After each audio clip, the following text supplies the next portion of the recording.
Vamos transformar o mundo, vamos falar de amor, vamos trabalhar no bem, vamos serenar a dor. Vamos todos dar as mãos, acender a nossa luz, praticando a caridade, como ensinou Jesus.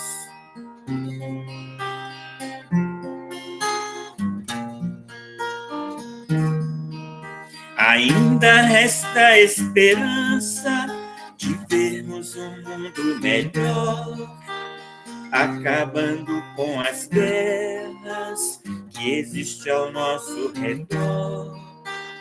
Olhe no céu as estrelas, como vivem em harmonia, os passarinhos cantando em uma só sinfonia.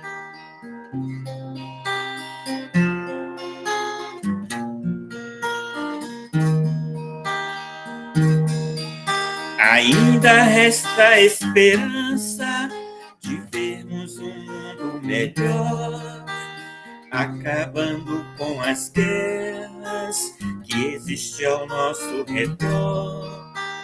Olhe no céu as estrelas, como vivem em harmonia, os passarinhos cantando em uma só sinfonia. Vamos todos dar as mãos, acender a nossa luz, praticando a caridade, como ensinou Jesus.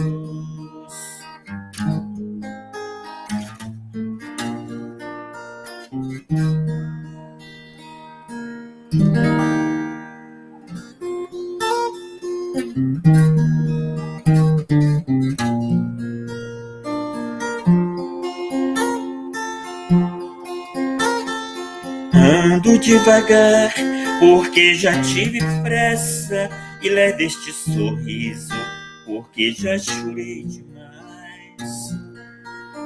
Hoje me sinto mais forte, mais feliz, quem sabe só levo a certeza de que muito pouco eu sei, ou nada sei. Conhecer as manhas e as manhãs, o sabor das massas e das maçãs. É preciso amor para poder pulsar, é preciso paz para poder sorrir, é preciso a chuva para florir.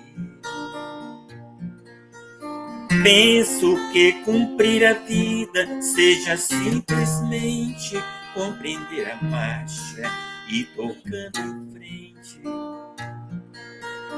Como um velho boiadeiro levando a boiada, eu vou tocando os dias, pela longa estrada eu vou, estrada eu sou. Conhecer as manhas e as manhãs, o sabor das massas e das maçãs. É preciso amor para poder pulsar, é preciso paz para poder sorrir, é preciso a chuva para florir. Todo mundo ama um dia, todo mundo chora, um dia a gente chega e outro vai embora. Cada um de nós compõe a sua história, e cada ser em si carrega o dom de ser capaz de ser feliz. Conhecer as manhas e as manhãs, o sabor das massas e das maçãs. É preciso amor para poder pulsar, é preciso paz para poder sorrir, é preciso a chuva para florir. Todo mundo ama um dia, todo mundo chora, um dia a gente chega e outro vai embora. Cada um de nós compõe a sua história e cada ser em si carrega o dom de ser capaz de ser feliz.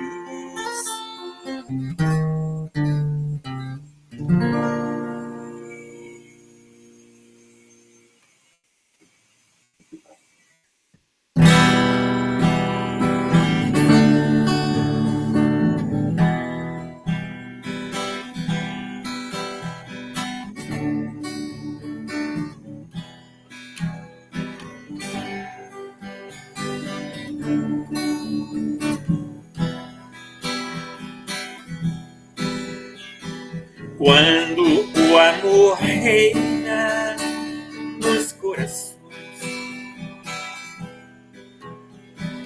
quando o homem controla as emoções, quando a guerra então cessar e o homem se arrepender, o mundo vai se transformar e o bem irá prevalecer.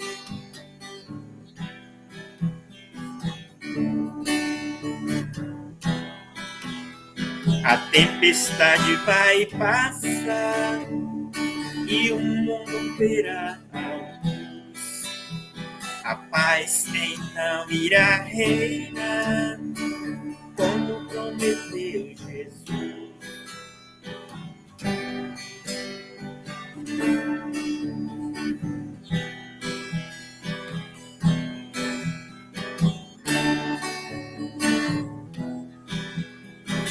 Quando o amor reina nos corações,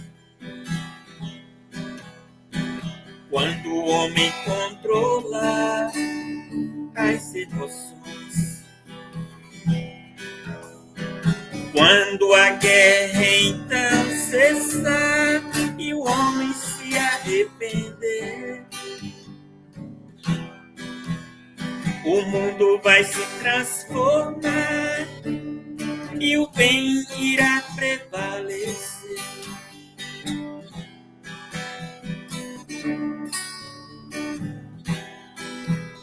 A tempestade vai passar e o mundo verá a luz. A paz então irá reinar, como prometeu Jesus.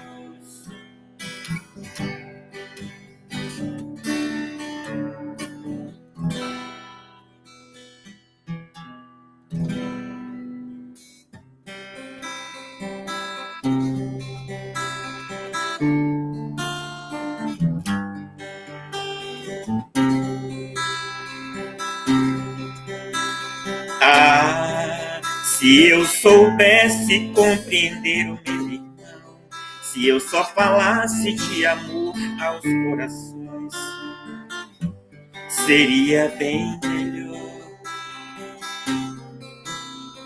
Ah, se eu perdoasse sem nenhuma ostentação, se eu amasse sem nenhuma distinção, eu seria mais feliz. Ah, se eu perdoasse sem nenhuma ostentação, se eu amasse sem nenhuma distinção, eu seria mais feliz. Ah, se eu amasse sem nenhuma distinção, se eu perdoasse sem nenhuma ostentação, eu seria mais feliz. Porque eu falo então de coisas que eu não sou capaz, se ainda existe em mim tanta estupidez. Se cada um de nós fizer um pouco a cada dia, podemos melhorar. O mundo em que vivemos irá se transformar em paz e harmonia. Se cada um de nós fizer um pouco a cada dia, podemos melhorar. O mundo em que vivemos irá se transformar em paz e harmonia. Botar pra petitinha. As conchinhas lá do mar, as estrelinhas dos céus, o universo, o infinito, e contigo Deus está. Quem quiser pode escutar o cantar de um sabiá, o sussurro do vento, no chuar das ondas do mar. Churuá, churuá, churuá, churuá, churuá, churuá. Quem quiser pode escutar o cantar de um sabiá, o sussurro do vento, o chuar das ondas do mar. Churuá, churuá, churuá, churuá, churuá, churuá. Vai lá, petitinha.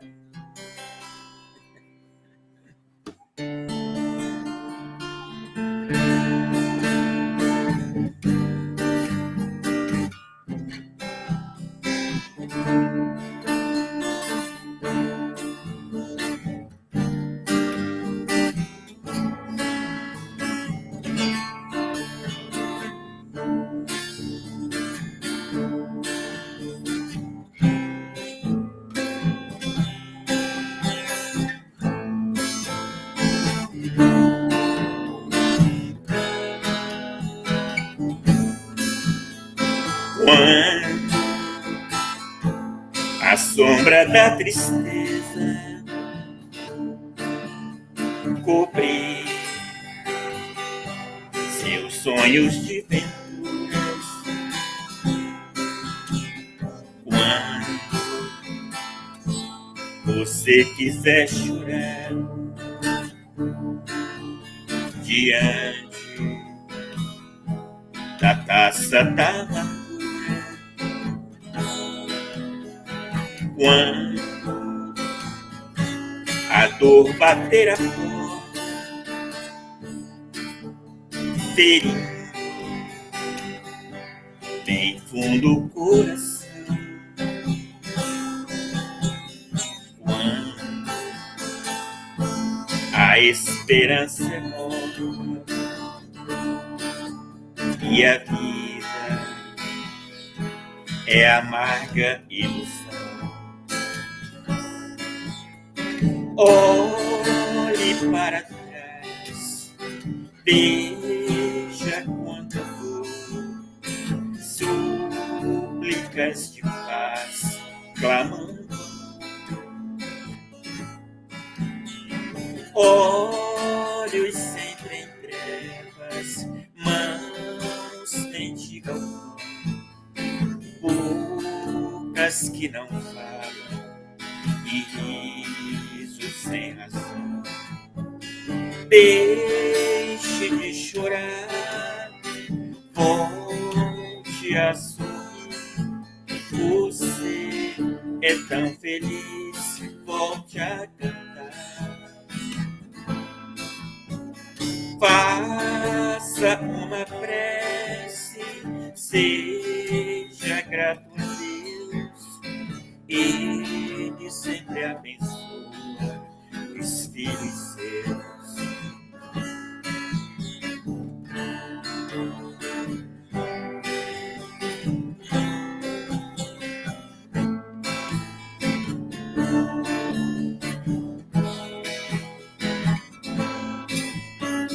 Deixe de chorar, volte a sorrir.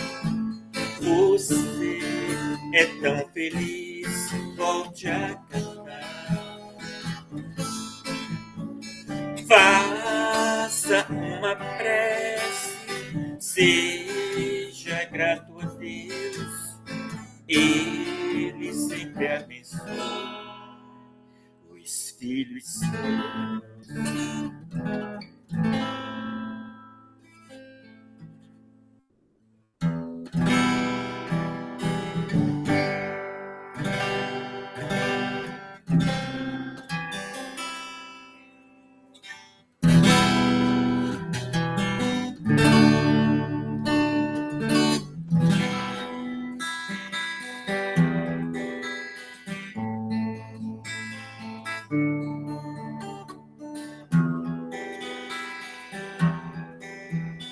Estrelas que as noites no céu se põem a brilhar.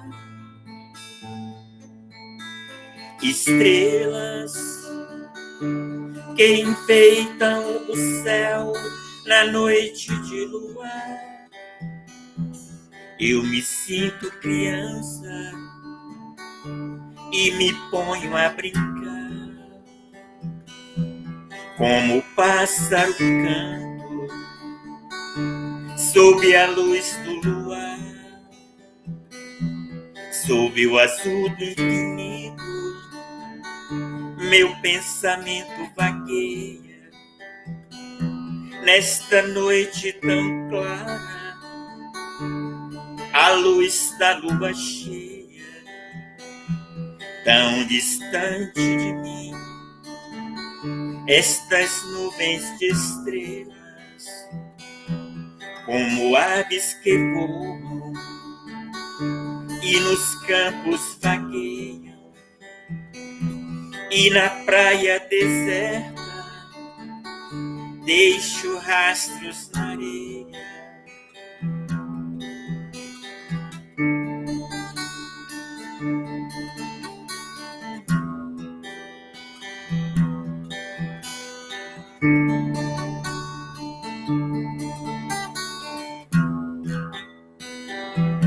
Tão distante de mim, estas nuvens de estrelas, como aves que voam e nos campos vagueiam, e na praia deserta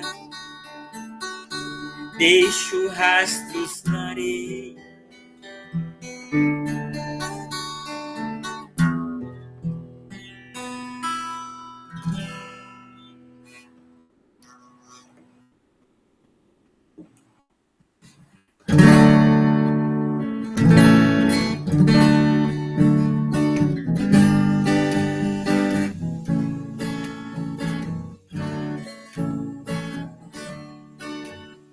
Um dia uma criança me parou, olhou nos meus olhos a sorrir, caneta e papel na sua mão, tarefa escolar para cumprir, e perguntou no meio de um sorriso: que é preciso para ser feliz? Amar como Jesus amou, sonhar como Jesus sonhou, pensar como Jesus pensou, viver como Jesus viveu, sentir o que Jesus sentia, sorrir como Jesus sorria, e ao chegar ao fim do dia eu sei que dormiria muito mais feliz.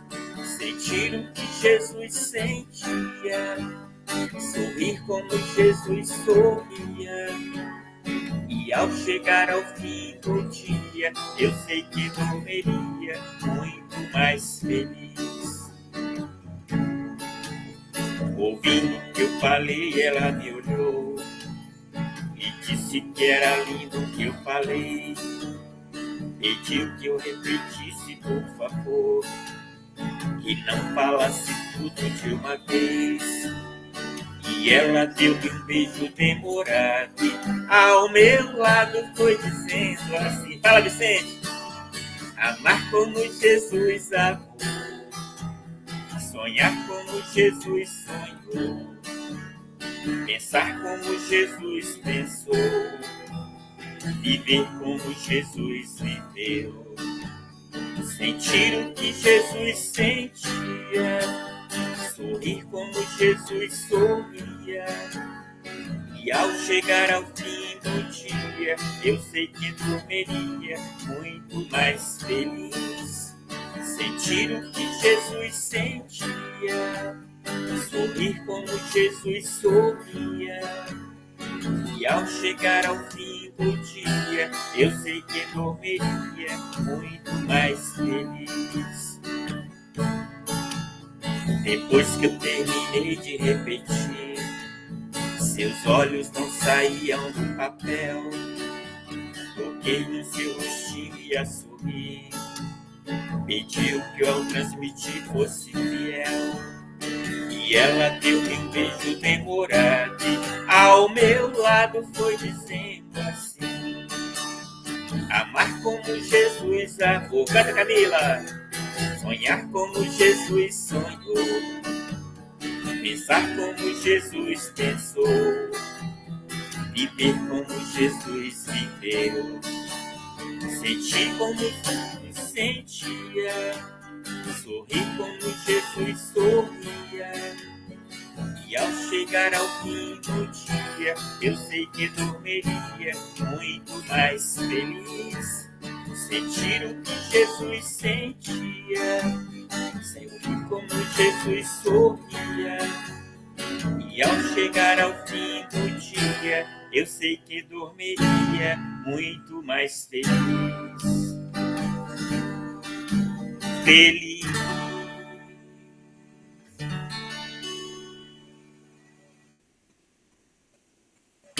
Abraço aí, Vicente.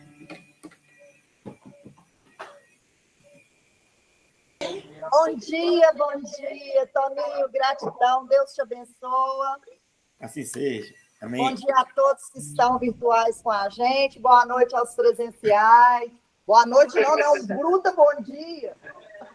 Será de onde que eu tirei o bom dia, Cida, bom dia a todos. Ontem ainda, né? Acho que eu não acordei não, gente, ainda estou dormindo. Acorda, menina. Bom dia a todos, com muita alegria. Pode rir, viu, Luísa? Pode rir, Toninho. Bom dia. Bom dia, Cida. Eu já começo o dia fazendo todo mundo rir. Que bacana. Bom, sejam todos bem-vindos. O Vicente vai fazer a prece e começar a puxar a nossa orelha desde agora.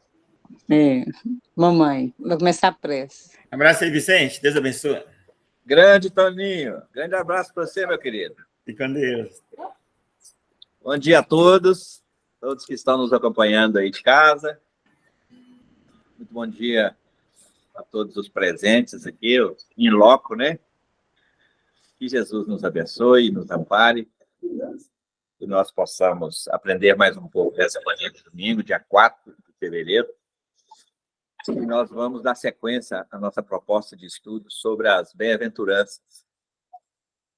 E a ideia é a gente estudar uma por uma, mas fazendo a ligação entre elas, principalmente buscando a compreensão delas e buscando também identificar a dependência que tem uma da outra. Que a gente não consegue pular etapas.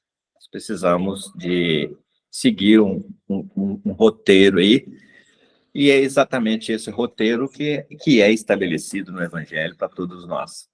O Evangelho é o nosso roteiro, nosso guia, nosso manual de instruções, e é preciso que a gente entenda isso através das bem-aventuranças.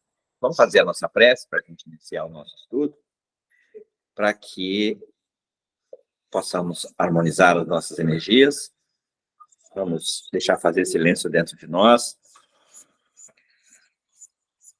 sintonizar nossas antenas com os planos maiores da vida. Querido Mestre Jesus, em tuas mãos amigas, Senhor, nós nos entregamos nesse instante, na certeza de que o Senhor, através dos seus mensageiros, nos acolherá, cuidará de nós e nos ensinará nesta manhã mais um pouco do seu Evangelho de libertação e de amor. Aproveitamos nesse instante, Senhor, essas vibrações tão agradáveis aqui reinantes e colocamos à disposição dos nossos amigos espirituais também as melhores das nossas vibrações, os melhores dos nossos pensamentos e sentimentos, as melhores energias nossas, para que os nossos amigos as aproveitem distribuindo com todos aqueles necessitados nesse instante, que eles bem sabem, o Senhor bem sabe. Muito obrigado, Senhor, por mais essa oportunidade de estarmos aqui juntos, estudando. E esteja conosco em todos os momentos da nossa caminhada. E muito obrigado, Senhor, por não desistir de nenhum de nós, por insistir em nos conduzir ao bem, por não desanimar conosco e obrigado pela paciência que o Senhor tem tido conosco. Obrigado por todo o investimento que o Senhor tem feito em cada um de nós. E obrigado, Senhor, por já estar conseguindo atrair os nossos corações para o Senhor, ajudando-nos a romper com as amarras que nos prendem ao passado. Que a tua paz seja a tônica da nossa reunião de hoje e que possamos todos nós, cada um de nós, sairmos daqui melhorados. Fica conosco, Senhor. Que assim seja. Que assim seja. Essa é a proposta. Sair daqui melhorado, cada um de nós e todos nós. E as bem-aventuranças, todos nós já as conhecemos, né? Mas vamos relembrar. Elas são 9 exortações do Cristo, que estão lá no capítulo 5 do Evangelho de Mateus, inseridas no Sermão do Monte, logo no início do Sermão do Monte, os primeiros versículos, estão lá as bem-aventuranças. Alguns estudiosos nos dizem que são 9, mas quando chega na 8ª, há uma ciclagem retornando à primeira, porque a primeira é bem-aventurados os pobres em espírito. E a 8ª é bem-aventurados os pobres de espírito, a primeira, porque deles é o reino dos céus. Reino dos céus ou reino de Deus. Mateus, por causa do 2º mandamento, que é não tomar o santo nome de Deus em vão, Mateus não usava o nome de Deus em vão. Então, ele usava reino dos céus. Outros evangelizadores utilizam o reino de Deus. Essa é a diferença que a gente acha, às vezes, reino dos céus e reino de Deus, só para a gente ir entendendo isso. Então, a primeira, bem-aventurados os pobres em espírito, porque deles é o reino do céu, o reino de Deus. E a 8ª é bem-aventurados que sofrem perseguição por causa da justiça e por causa do meu nome, porque deles é o reino dos céus. Então, alguns estudiosos entendem que as 7 primeiras é um ciclo e que na 8ª já abriria o 2º ciclo das bem-aventuranças. Então, vamos ficar com as 7 para a gente poder estudar e entendendo esses 7 aí, a simbologia do 7, né, que é um elemento multiplicador. As 7 bem-aventuranças acenam para nós como o caminho a seguir e acena principalmente com a multiplicidade de transformações que nós vamos ter que passar por elas para podermos nos manter nesse caminho. Transformações no campo íntimo, reformas íntimas, mudanças de pensamento, de sentimento e de entendimento, para que assim o novo possa chegar. Exatamente por isso que a primeira bem-aventurança é bem-aventurados os pobres em espírito. Quando a gente fala assim, muitas vezes pode parecer que pobre de espírito é espírito pobre, segundo o nosso conceito de pobreza, porque há pobres ricos e ricos pobres. Então, o nosso conceito já fica relativo a partir daí. Então, pobre aí não estaria voltado para a quantidade, mas para a natureza da qualidade. Entendamos assim. E esse empobrecimento em espírito, da primeira bem-aventurança, que nós já estudamos no último encontro nosso aqui, nós estamos estudando 2 por vez, né? Então, esse empobrecimento em espírito consiste, então, num processo de esvaziamento que todos nós precisamos de passar, esvaziamento de velhos valores, de velhos conceitos, de velhos preconceitos, de velhos fundamentalismos, de velhas verdades absolutas. Porque enquanto nós estivermos sustentando as nossas verdades absolutas, que muitas vezes os sistemas que plantaram no nosso psiquismo, muitas vezes o sistema religioso, o sistema político, o sistema conservador, de um modo geral, planta isso no nosso psiquismo e nós vimos trazendo isso como verdade absoluta. Então, o Espiritismo hoje, com o seu aspecto filosófico, nos convida a refletirmos sobre essas verdades absolutas, para redescobrirmos novas verdades, para que nos libertemos a partir daí. Por isso Jesus fala, conhecereis a verdade vos libertará. Obviamente que essas verdades são relativas ao nosso momento evolutivo, ao nosso momento existencial. A verdade absoluta só existe lá com o Pai. O resto tudo é relatividade. Os espíritos maiores comungam essa verdade com o Pai, mas a verdade é dele, a verdade absoluta. E nós estamos ainda nas verdades relativas, porque estamos em crescimento e passamos por transformações. Isso nos convida a refletir sobre a necessidade da gente ser um pouco mais flexíveis. A gente, às vezes, é muito rígido, a gente, às vezes, é muito fundamentalista, defendendo com unhas e dentes todas as verdades absolutas da gente. E que nós precisamos de relativizar um pouco, porque o nosso alcance de visão sobre a verdade ainda é pequeno. Então, com base nisso, as bem-aventuranças vêm esclarecer para nós esse caminho, clarear, jogar luz nesse entendimento nosso, do estudo das bem-aventuranças. Então, bem-aventurados os pobres em espírito significa passar por esse processo de esvaziamento, e para isso nós precisamos caminhar na direção da humildade. Então, a palavra mais objetiva que define a pobreza em espírito, a palavra mais interessante, mais objetiva é humildade. É a humildade.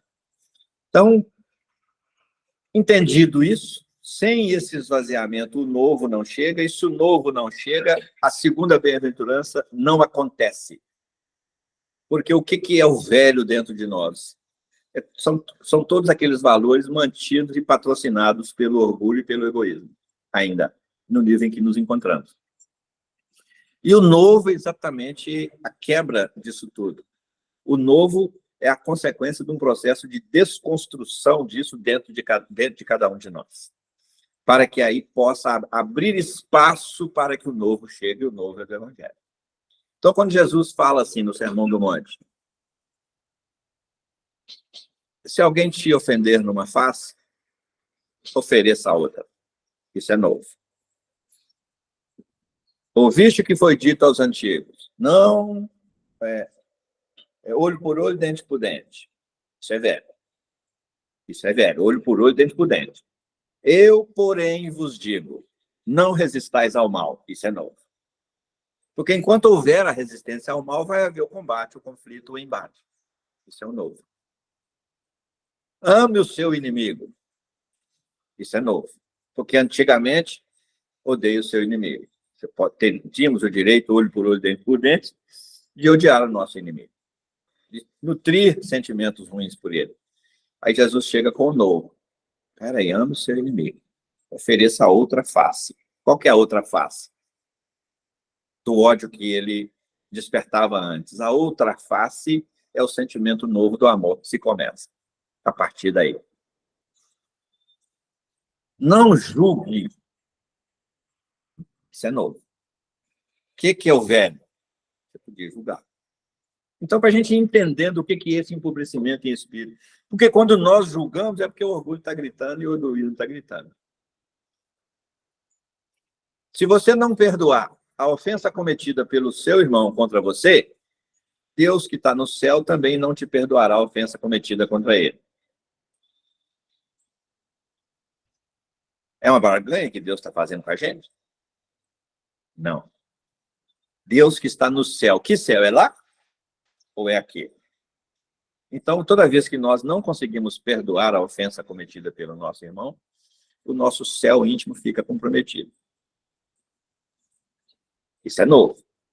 Então, é disso que é a primeira bem-aventurança.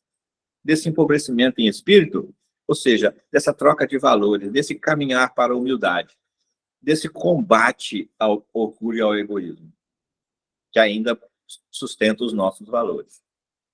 Tranquilo até aqui? Isso vai ser um condicionamento, vai ser um pré-requisito para que a segunda bem-aventurança aconteça. E a segunda bem-aventurança é: bem-aventurados os aflitos, porque eles serão consolados. Toda e qualquer aflição será consolada. Ah, mas eu estou vendo gente sofrendo, está numa aflição, nasceu já aflito e viveu aflito e desencarnou aflito. Como é que é isso? Aí vem o Evangelho segundo o Espiritismo e fala para nós assim: causas atuais das aflições são aquelas que a gente gera a partir de agora, com o nosso livre-arbítrio.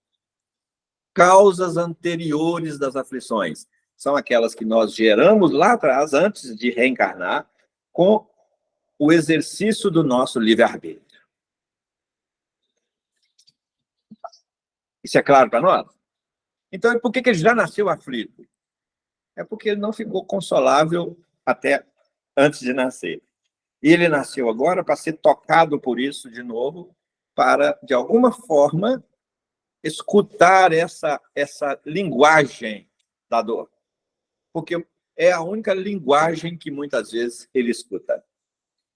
É a única linguagem que muitas vezes ele escuta. Porque o toque do amor já aconteceu, o convite pelo amor já aconteceu muito. E, às vezes, a gente só consegue escutar quando dói, de verdade. Então, ele já nasceu aflito por isso. Mas ele será consolado? Será. Será. Quando? Quando ele ficar consolável. Vamos lembrar de uma passagem aqui? André Luiz narra para nós no livro Nosso Lar um episódio em que ele está lá em sofrimento. Clarencio, que era o mentor daquela obra, Clarencio e a mãe dele do lado dele, e ele não acolhia, não conseguia acessar o padrão vibracional de Clarencio e da mãe. O consolo estava ali, mas ele não estava consolável ainda. Na conversa entre Clarencio e a mãe, qual a deixa, a senha que eles dão para nós? Aguardemos, para que ele se torne receptivo à nossa ajuda. Porque até então ele está preso dentro do seu mundo íntimo. É como se a gente tivesse um circuito sentimental e racional no circuito fechado. Ali está fechado. O consolo vem, mas a gente não se abre para ele. Qualquer coincidência com muitos episódios que já aconteceram na nossa vida não é mera coincidência de verdade. Muitas vezes nós necessitamos do consolo, o consolo vem, mas a gente não estende a mão para receber. Não abre o coração para poder acolher esse consolo. E esse consolo não, porque nós ficamos esperando que Deus, que Jesus, que Nossa Senhora, que o Espírito tal venha aqui me atender. E Deus não opera por si só na matéria. Ele opera através dos homens, dos espíritos encarnados e desencarnados. E muitas vezes nós somos tocados por um companheiro de caminhada para ser consolado, mas nós, no nosso orgulho, nós não ficamos receptivos. Então vamos começar a ficar atentos aos recados de Deus para nós através das pessoas, através das criaturas. Porque a gente, às vezes, é muito distraído com isso. Através das pessoas é que Deus nos atende. Através dos espíritos é que Deus nos atende. Muitas vezes os espíritos desencarnados, amigos nossos, benfeitores nossos, nos consolam pelas vias da mediunidade, da intuição, da inspiração, mas nós ainda estamos fechados em circuito fechado em nós, tudo gravita em torno de nós só, e não conseguimos levantar uma anteninha para poder entrar em sintonia com ele. Então a gente precisa ficar mais vigilante nesse sentido, porque a proposta dos planos maiores da vida para nós é o bem. A proposta, o propósito divino para nós é a nossa alegria, a nossa felicidade. Mas só que a gente ainda está em circuito fechado, repetindo isso. A gente está muito preso dentro da gente. Então, bem-aventurados os aflitos, porque serão consolados. Todos serão consolados? Sim, todos serão consolados. Ao mesmo tempo? Não. Porque para ser consolado é preciso estar consolável. É preciso estender a mão. É preciso aprender, Francisco de Assis ensina para nós que é dando que se recebe. É preciso aprender que a mesma mão que se abre para oferecer, essa mão precisa de aprender a se virar para poder se tornar receptiva. Quando nós entramos na cabine de passe, se nós não estivermos receptivos às energias concedidas no passe, nós saímos de lá sem receber essas energias. Por isso é preciso que a gente pesquise um pouco sobre o passe. Qual que é a minha contribuição para a eficácia do passe? Como transfusão de energia. Então, o passe é uma transfusão de energia. Se eu não quero essa transfusão, o meu livre-arbítrio é respeitado. Então, entro na cabine e saio da cabine do mesmo jeito, se eu não estiver receptivo. Então, é importante que o passista se prepare, que ele ofereça, que ele se prepare para oferecer o melhor dos seus fluidos, mas é importante também que a gente fique mais receptivo. Se posicione numa postura receptiva. Alguma pergunta até agora? Alguém quer falar? Não? Então vamos para... Não, vamos falar um pouquinho mais sobre a aflição. Quais são as causas das aflições?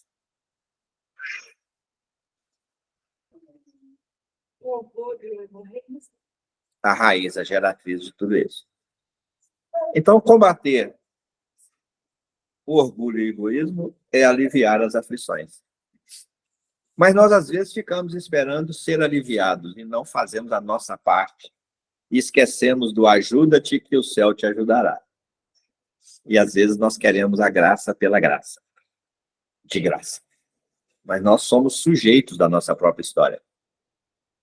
Muitas vezes nós gastamos um bom tempo para provocar, para gerar uma aflição.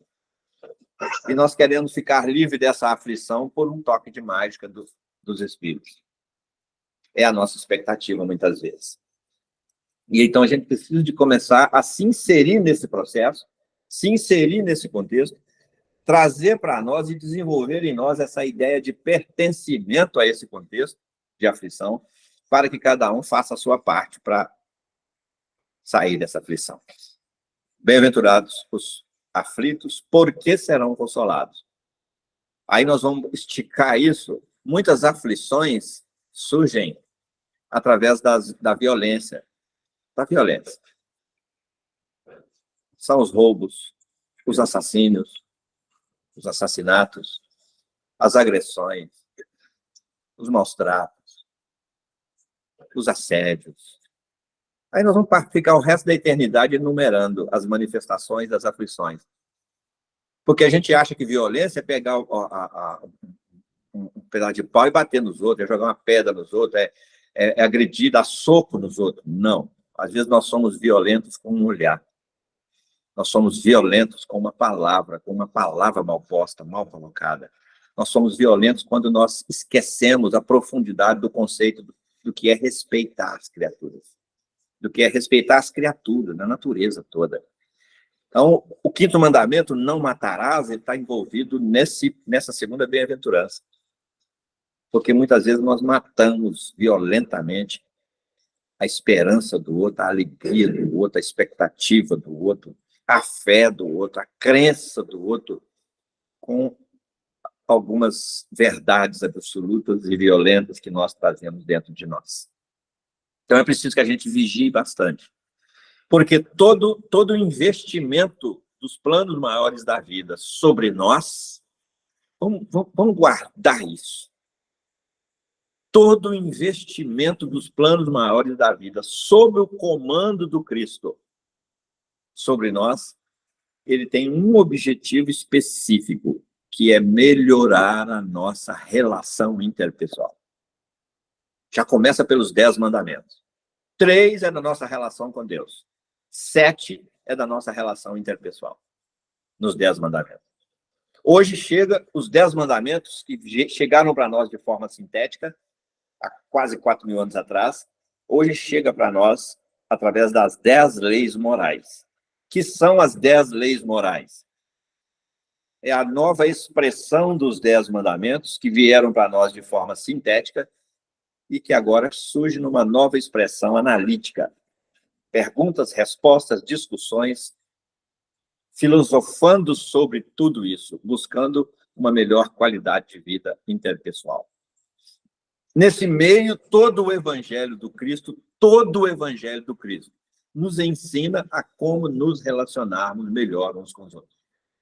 Então, na primeira e na segunda e na terceira revelações, o objetivo foi mantido. Melhorar a qualidade de vida espiritual através da melhoria das relações interpessoais. Se a gente pegar o Velho Testamento, pegar o Novo Testamento e pegar hoje a doutrina espírita, nós vamos ver que o espírito dessa comunicação é melhoria das relações interpessoais. Para quê? Para que a gente fique consolável. Então, todos serão consolados? Todos. Por quê? Porque Deus é Pai de todos. E Ele é soberanamente justo e bom. E não castiga ninguém, não perdoa ninguém, não privilegia ninguém, segundo o nosso entendimento de castigo, de perdão e de privilégio.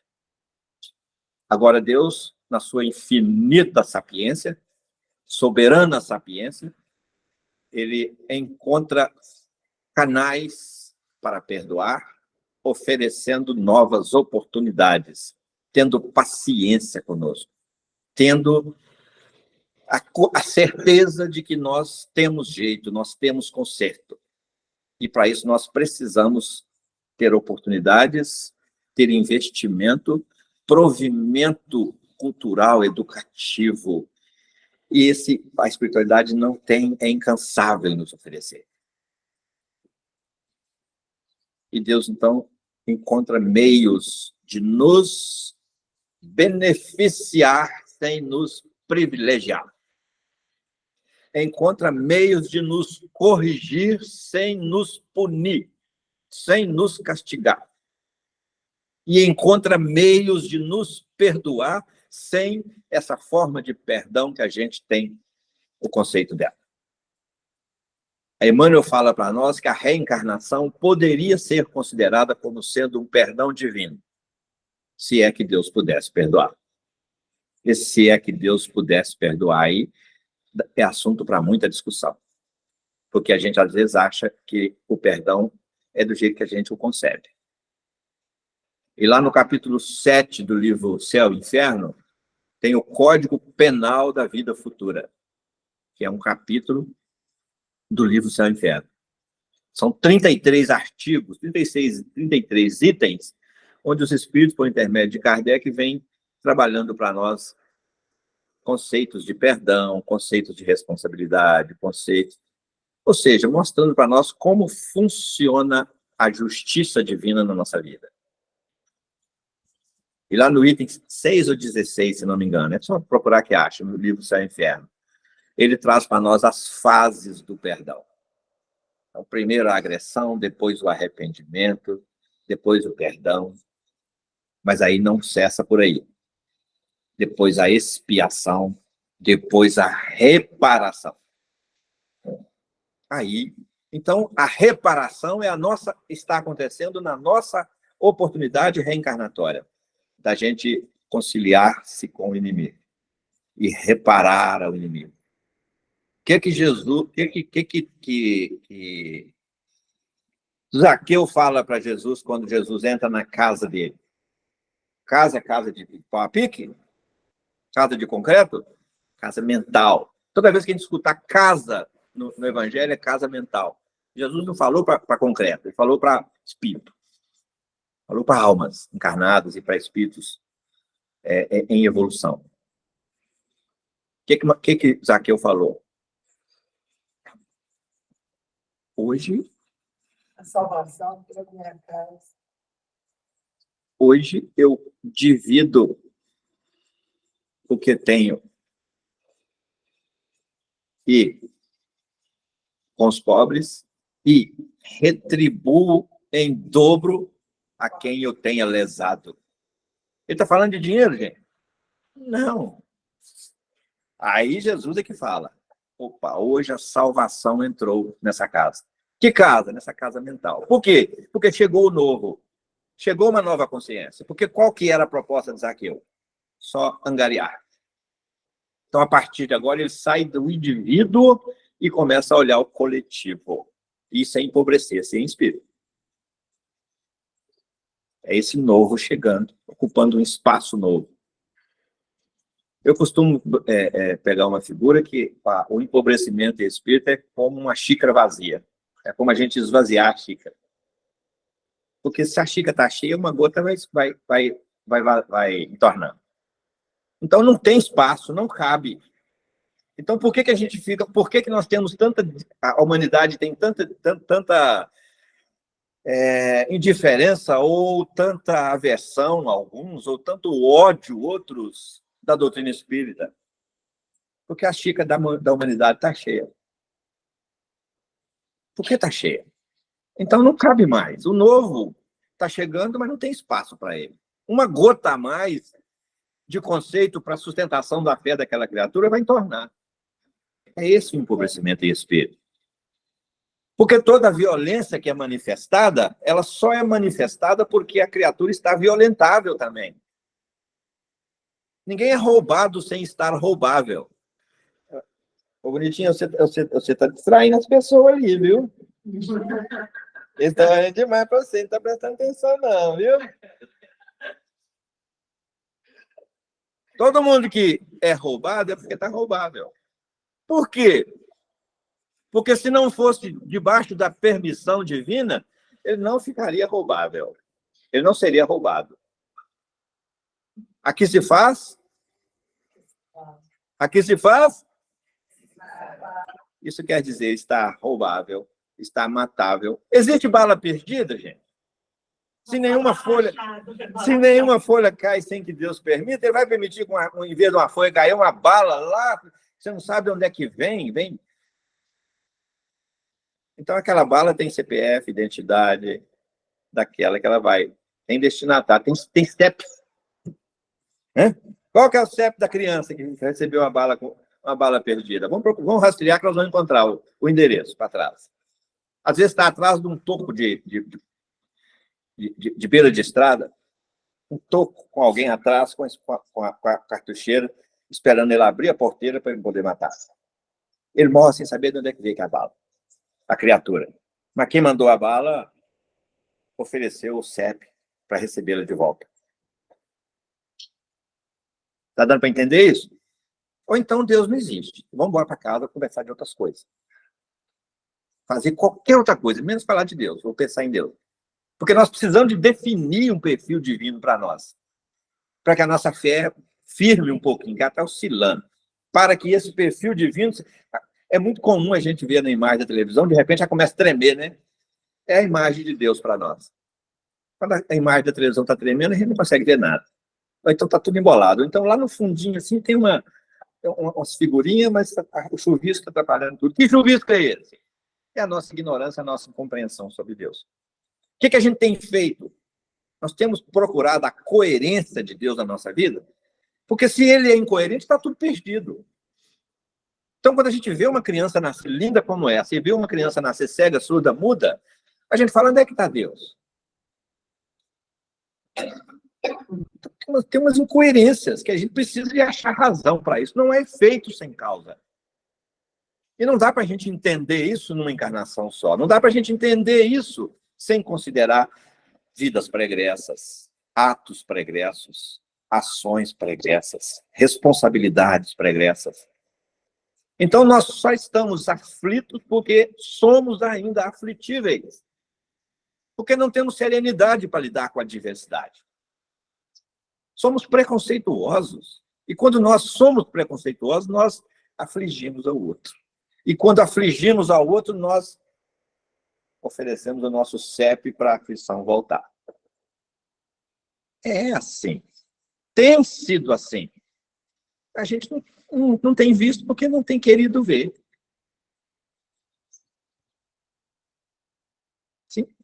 Sente uma forma também muito forte de manifestar isso da agressão é pelos meios de comunicação Sim. hoje. Sim. Assim, às vezes a pessoa não vai pessoalmente, mas muitos manifestam, digita uma opinião, ainda instigando outros que estão suscetíveis. E ela está falando aqui, para nós, só repetindo para vocês entenderem em casa, que uma forma da gente manifestar essa agressão é, hoje, nós temos uma cartucheira na mão, cada um de nós, e estamos atrás do toco, dando tiro nos outros. Se a gente bobear, nós oferecemos CPF para muita gente, CEP para muita gente, para devolver para nós essas agressões. Então, hoje nós temos o celular, que é uma cartucheira, de novo. Cartucheira, que era a arma mais conhecida da época, que era carregava pelo cano, pela boca, né? Enchia aquilo de pólvora, cabeça de prego, pólvora, bucha, cabeça de prego, cabeça de cravo de ferradura, esferinha, chumbo, e despejava aquilo no outro. Acertava o outro com aquilo, com aquela munição tão pesada. Dava para matar um elefante, para tirar num homem só. E aí a gente fica assim, hoje nós temos essa cartucheira na mão, nós temos aqui tanta munição na mão que a gente caça elefante, se quiser. Chega ao ponto de suicídio, dependendo das... Nós geramos discórdia, geramos suicídio, geramos propagação da mentira e da discórdia por intermédio da nossa irresponsabilidade. Nós geramos mortes, nós geramos e geramos e geramos. Cadê a responsabilidade com a informação? Cadê a responsabilidade com a verificação da veracidade daquilo que nós repassamos? E cadê o zelo pela qualidade, pela utilidade, pelo senso de utilidade, pelo senso de benevolência, pelo senso de indulgência, pelo senso de perdão, que fora da caridade não há salvação, que nós imprimimos nas nossas mensagens que nós enviamos? Por que descarregamos tanto? Por que somos tão severos? Por que somos tão descuidados? Tudo isso faz com que a gente se coloque na sintonia, na afinidade e atraia a aflição para nós. Porque são 3 leis: lei de sintonia, lei de afinidade, lei de atração. Estamos sintonizados com a rede mundial de computadores? Estamos. Sintonizados, todos nós. Agora, disso tudo, com o que eu afinizo? Eu afinizo com Facebook, com Instagram, com WhatsApp e com falar, telefonar, que eu acho que não devia ter deixado de existir. Então, como é que eu estou utilizando essa afinidade? Sintonizou, afinizou, então nessas 4 aqui, eu vou atrair para mim todos os efeitos de uso dela, desses 4, porque eu estou afinizado só com isso. Tem gente que vai além. Eu estou falando de individualidade. Está dando para a gente entender isso bem, gente? Isso tem nome, chama-se responsabilidade pessoal. Que está no primeiro mandamento dos 10. Eu sou Deus zeloso, que visito a iniquidade do pai no filho na 3ª ou 4ª geração. E a gente entende que o filho paga pelo pai. Muita gente ainda está entendendo isso hoje. Como entender isso? Olha, as suas práticas hoje como pai, você vai responder por elas. Se você não responder agora, isso vai ficar no seu psiquismo, e onde você vai se levar, e depois você vai ter uma outra encarnação, e só tem um jeito, daqui a 3 ou 4 gerações, de você voltar, só tem um jeito de você voltar, que é como filho. Tem alguém que surgiu aqui sem ser como filho? Eu sou o Deus zeloso que visita a iniquidade do pai no filho, na 3ª ou 4ª geração. Por que esse tempo? Porque é o tempo, em média, encontrado naquele momento pelo Cristo, Hoje, por exemplo, nós não podemos falar mais em 3 ou 4 gerações. Está tudo muito acelerado. Então, de repente, você chega do lado de lá e fala, não, é para voltar, e é depressa, e daqui a pouco está voltando perfeitamente. Há reencarnações compulsórias, eu não quero encarnar, não quero. Fica lá 3, 4, 5, 10 encarnações, até que a espiritualidade pega e fala assim, não, você vai reencarnar. Vai para o corpo, depressa. Ah, mas eu não quero. Faz assim mesmo. A espiritualidade tem essa autoridade sobre nós. São as reencarnações compulsórias. Então, esses 3 ou 4 gerações é relativo também, é um tempo relativo. Para a gente retornar ao plano espiritual, descobrir que morreu, porque a gente é tão materializado que volta para lá e acha que ainda está vivo, fica aqui atazanando a vida dos outros, arrastando corrente aí pelas casas velhas, pelas fazendas antigas, as casas mal assombradas, assustando os gatos, porque eles têm uma sensibilidade danada. Deu para a gente entender isso?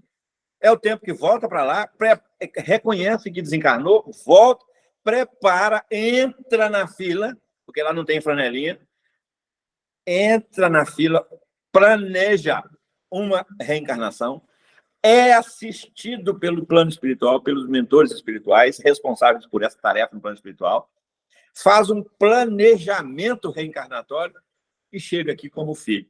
Nesse planejamento, visita a iniquidade, o pecado, a transgressão à justiça divina do pai no filho. O que é isso? É o mesmo espírito que desencarnou como pai, agora retorna como filho. Mas retorna com toda a sua casa mental intacta.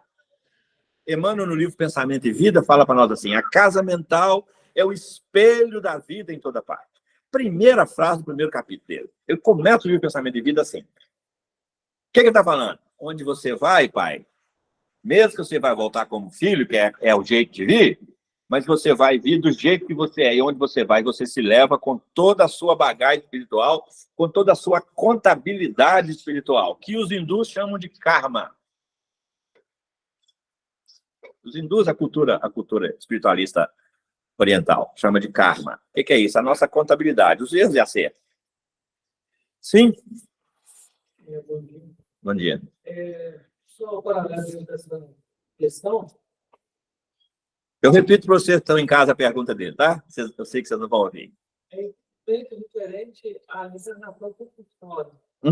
Você trata do espírito, do trabalho do poder, você pode indicar, porque o entendimento, pelo momento, é um livre-arbítrio. Aceitar a dificuldade, né? Esse entendimento, consciência da luz, ela permite, somente através, com todo respeito, até o momento que eu sei, a gente é um trabalho de um livro que pode explicar para nós dentro desse contexto, e que aí entra a expressão sobre livre-arbítrio. Sim. O companheiro está trazendo para nós aqui a necessidade da gente indicar alguma obra que fala sobre o livre-arbítrio, que fala sobre a reencarnação compulsória. A gente não consegue fugir muito das obras de André Luiz nisso aí, porque André Luiz é o repórter do plano espiritual para nós. Quando tem Copa do Mundo, as emissoras mandam o repórter para o país que vai sediar a Copa para eles contar para nós como é que é lá. Mas não é Copa do Mundo, mas é plano espiritual. André Luiz é o repórter do plano espiritual para nós. E reporta para nós, comunica para nós, traz para nós, esclarece para nós como é que as coisas se processam lá com muita clareza e objetividade.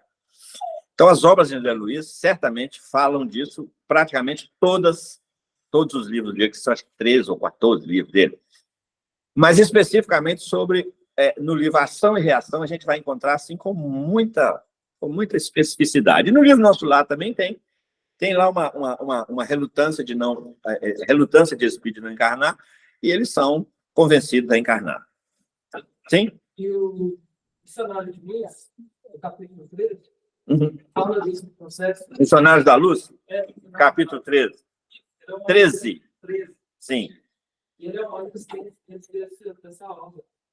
Bacana. Diferente do que você abordou aí. Sim, bacana. Boa contribuição. Para juntar mais dentro desse entendimento de aprendizado.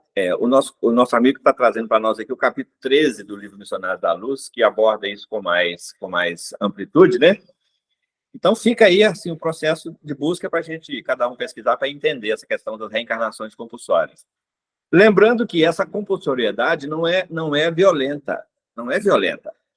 E lembrando também que nós precisamos de conhecer bastante o livre-arbítrio, e para isso precisamos de ler a lei de liberdade, que está lá nas leis morais, no capítulo Lei de Liberdade, para a gente dar uma brida no nosso entendimento sobre o livre-arbítrio. Porque muitas vezes a gente confunde o livre-arbítrio com direito a exercício da liberdade total.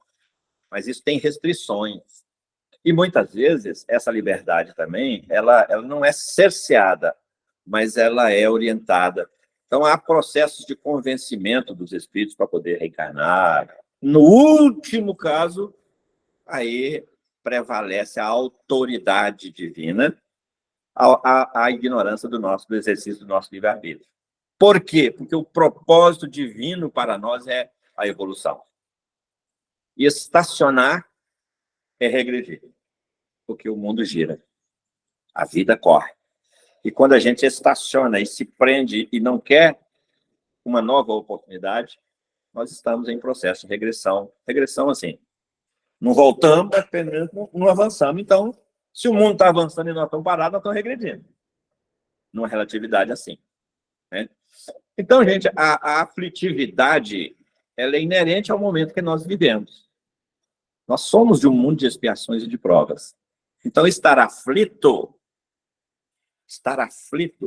é Jesus que fala para nós assim: eu vos deixo a paz.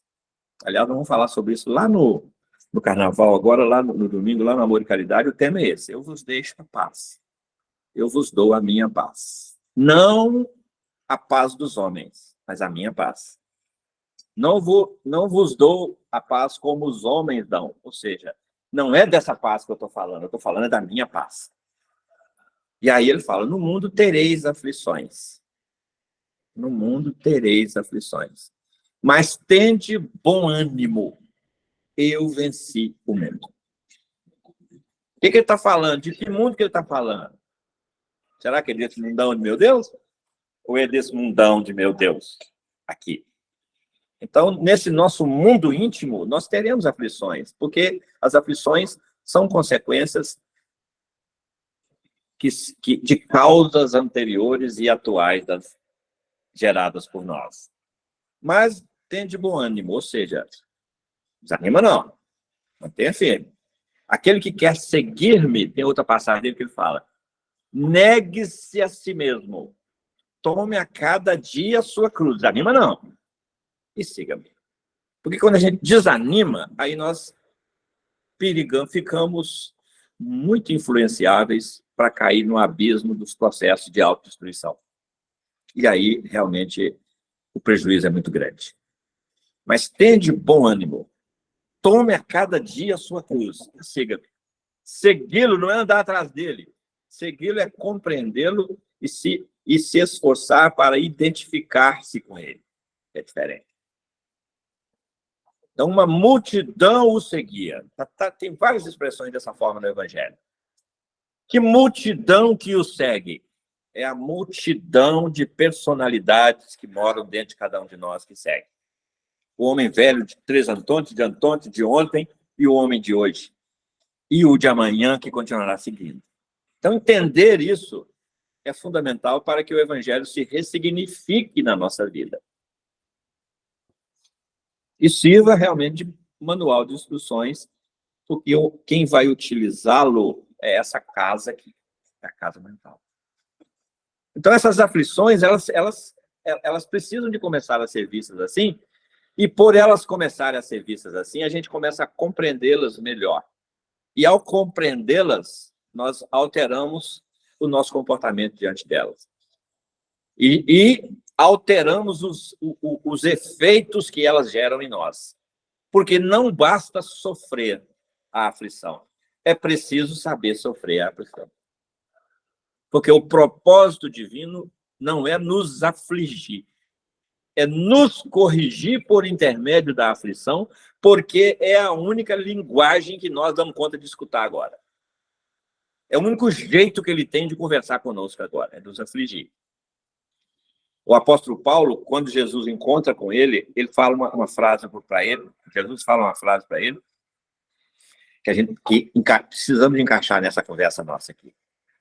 Jesus chega para Saulo e fala: Saulo, Saulo, duro é para ti recalcitrar contra os meus aguilhões.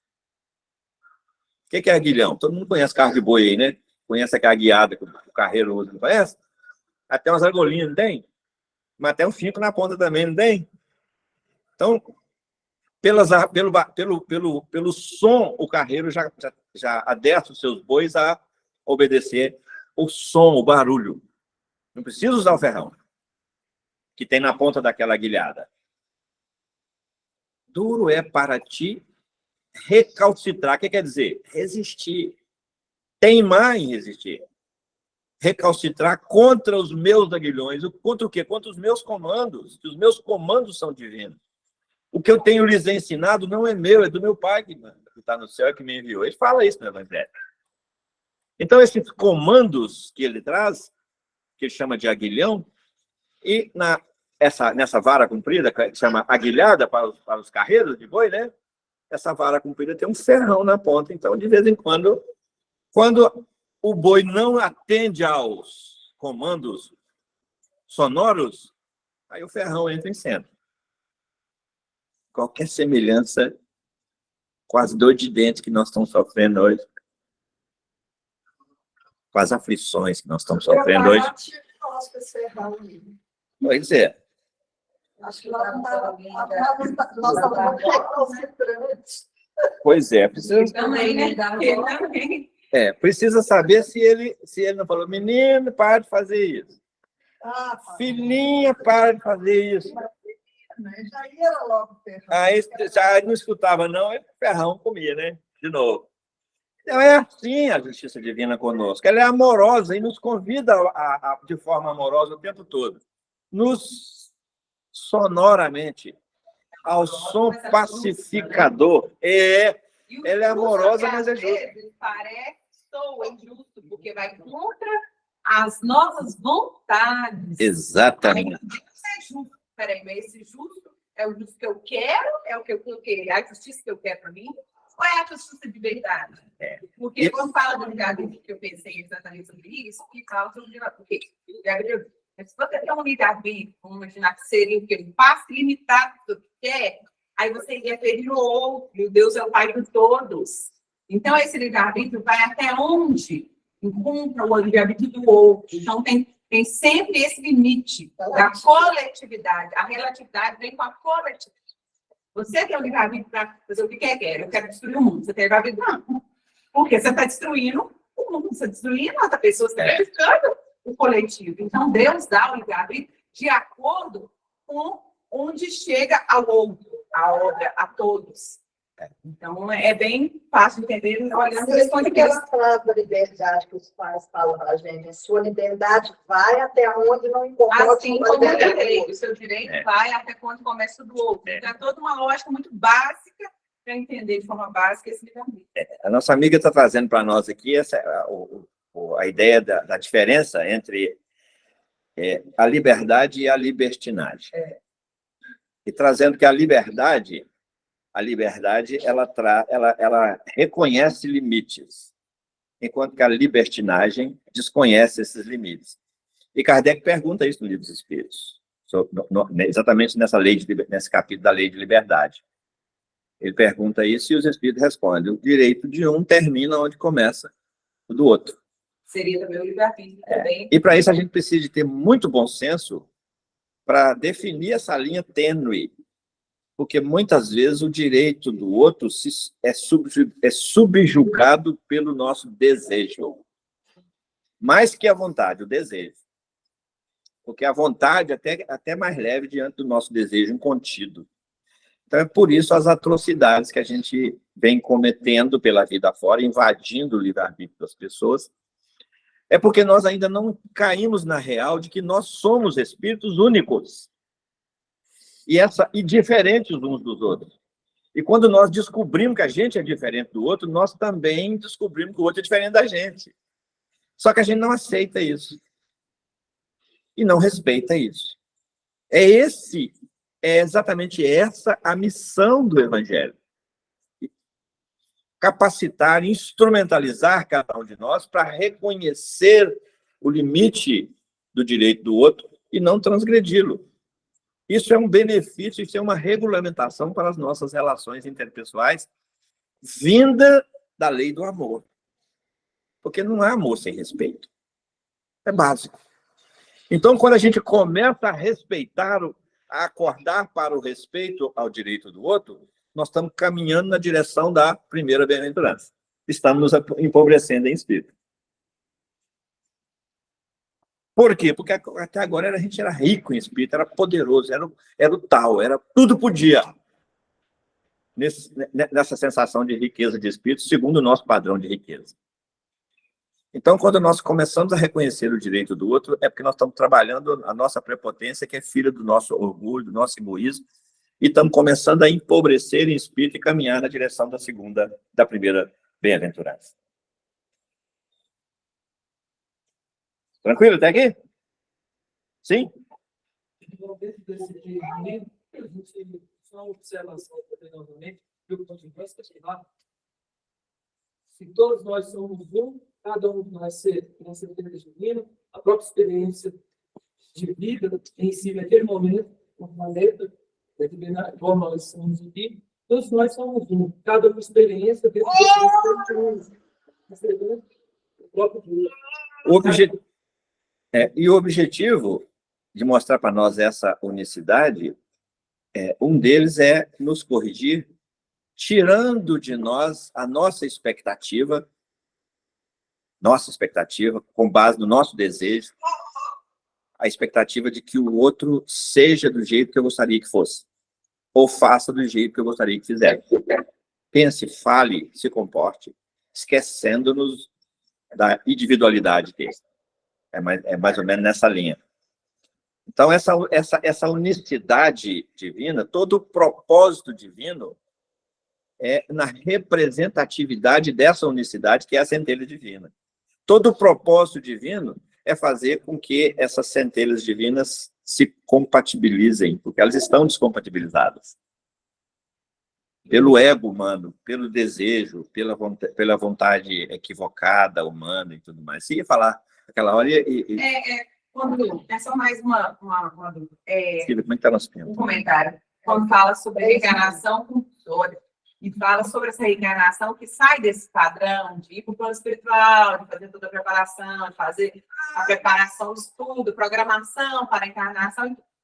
Então, assim, a encarnação, a reencarnação, né? Sempre é reencarnação, né, gente? E nós estamos sempre. Ela tem, como tudo, tem as que fogem àquela regra básica do que a gente vê. Toda regra tem exceções, né? Então, o que fala, né? Até falando de reencarnação. Foi uma coisa que me trouxe assim, que já era um assunto.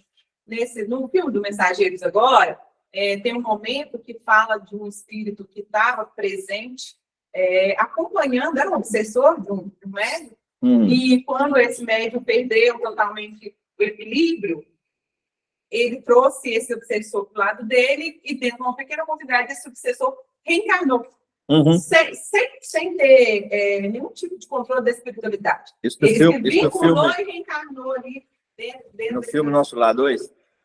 Tá. É a história do Mensageiros, aquele do Mensageiros. Então, ele reencarna. Eu já tinha visto sobre isso, esses espíritos que não têm nenhum tipo de amparo da espiritualidade, né? E ele vincula ali na hora da fecundação, ele se aproveita daquela lacuna e reencarna devido àquele processo obsessor. Até faz parte do processo obsessor, que é a reencarnação, e que gera depois, né, tanto para o espírito que está reencarnando, quanto para o espírito que recebe ele como filho. Então, assim, eu fiquei, assim, bem... foi muito curioso essa parte, porque já havia que existe também esse tipo de reencarnação. Então, gente, a gente às vezes acolhe uma ideia muito fechada num conceito. E a gente precisa de habituar-se a relativizar também isso. A reencarnação, ela não tem um modo único de acontecer. Então, ela tem reencarnações provacionais, tem reencarnações expiatórias, tem reencarnações missionárias, e tem reencarnações dentro dessas mais pesadas, tem aquelas de exercício do livre-arbítrio, de manifestar o desejo evolutivo, já uma consciência nova do espírito, de querer reencarnar e estar pronto, estar inteiro nesse processo. E tem aqueles que reencarnam meio lerdos, e tem aqueles que não querem de jeito nenhum também.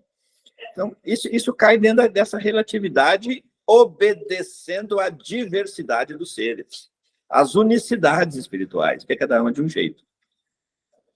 Essa questão das encarnações, ela é específica de acordo com a trajetória do espírito. Exatamente. O espírito tem a mesma necessidade do... Cada reencarnação é uma reencarnação, cada suicídio é um suicídio, cada criatura é uma criatura. A gente, às vezes, passa a regra, suicidou. Não, cada um está debaixo da lei, da sua forma, segundo a sua consciência. Cada um tem sua história. Cada um tem a sua história. Então, nós precisamos de considerar essa unicidade. Tem um romance que eu li, nos planos umbralinos ali, eles têm conhecimentos também de processo reencarnatório. Eles têm a arte também da reencarnação também. Eles sabem fazer. Burlar o processo aí. Burlar o processo, exatamente. Só que a espiritualidade interfere. Eles vão lá e interferem também. Sim. Mas eles têm o conhecimento até de fazer uma encarnação e de manipular isso. Eles sabem até isso. Então, esse processo reencarnatório, as formas de manifestação no plano espiritual, nesses processos de reencarnação, a gente precisa estudar muito para a gente ir entendendo isso, abrindo um pouco mais a nossa consciência. O nosso tempo está acabou. Eu só queria aferir aqui uma questão. Deu para a gente entender até agora que entre as 2 das 7 que nós estudamos até hoje, só 2, hein, Cedo? Então, ano que vem, o resto do ano vai ter mais. Então, deu para a gente entender que, dentre as... Porque nós viemos para estudar as 2 semana passada, só estudamos uma. Eu viemos para estudar a segunda e conseguimos.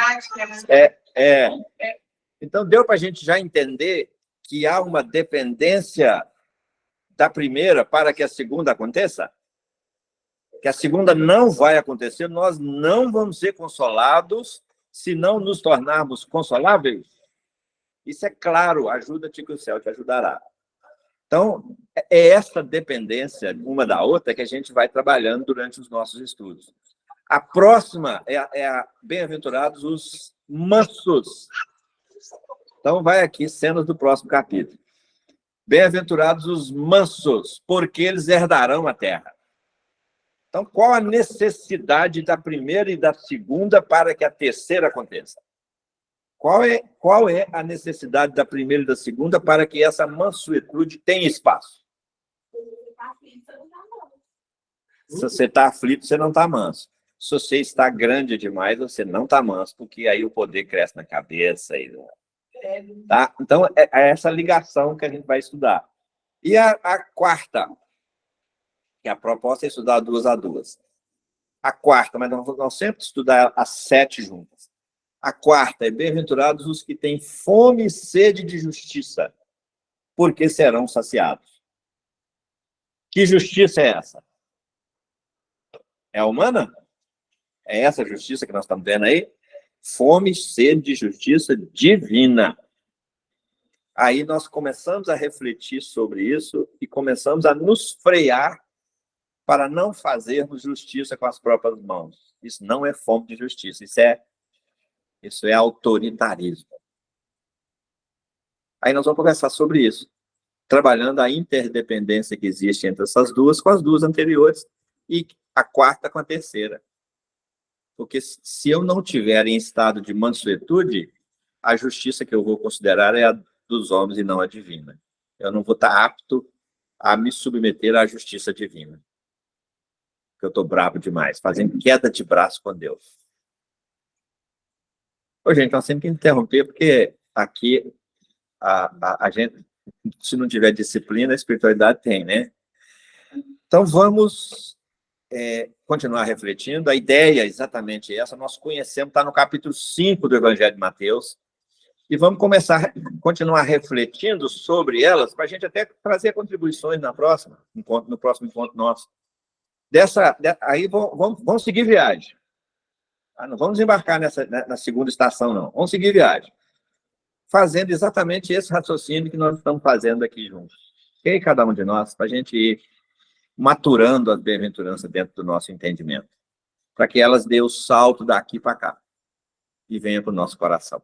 Muito obrigado a todos, obrigado a vocês aí de casa, saudade de todo mundo. Nossa turma aí da nossa querida Paraíba, receba o nosso abraço. E também os nossos aqui de perto, os nossos vizinhos. Cláudio. Falando da Paraíba, que nós gostamos de fazer viagem é longe. São Paulo. São Paulo, Betinho, São Paulo. Já dá para ser mais longe, né? Berenice. Então, gente, um abraço. Vamos continuar refletindo sobre esse estudo das bem-aventuranças, nessa linha que a gente vem conversando aqui, para a gente poder melhorar a nossa compreensão e também trazer contribuição na próxima. Tá? Grande abraço a todos. Grande abraço a todos. Fiquem com Deus. E até o nosso próximo estudo. A Cida deve ter data aí. Depois você divulga para nós. Que é interessante a gente dar essa sequência. Se puder acompanhar cada uma delas. Eu não sei, tem que olhar. Fiquem com Deus. Com Deus, gente. Eu vou pedir o Toninho para fazer a prece e música para nós. Ô, Toninho, você está aí? Um abração, meu amigo. Obrigado aí pela harmonia da música, viu? Você está aí, né? Estou falando sozinho aqui não, né? Um abraço, Vicente. Deus abençoe.